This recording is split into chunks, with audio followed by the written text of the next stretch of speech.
So this little box arrived in the post today from Airbag Man.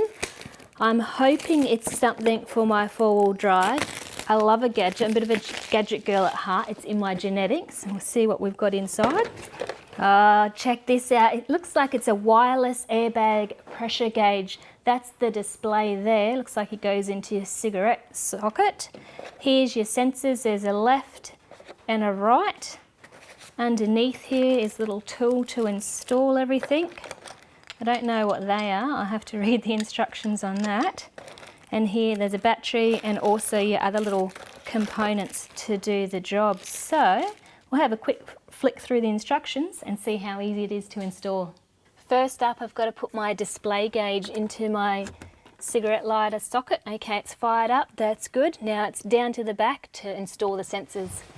Okay, so I've worked out what these are for. They're special tools for changing the battery in the sensor when you need to. So keep those in a safe place. You'll need them down the track.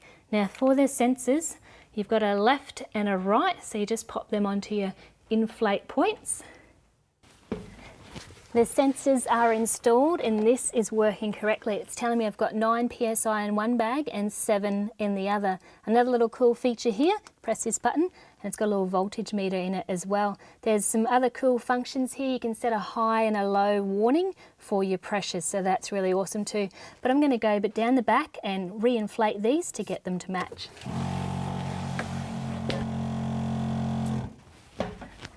Yeah, that is working a treat. This would have to be one of the simplest mods I have ever done to my vehicle. I think it took me longer to unwrap the box than actually install it. And then why is this mod cool? Well, now when I'm driving down the road, I can actually keep an eye on my pressures in my airbag. So yeah, really neat gadget. Don't forget guys, to bag it with the best.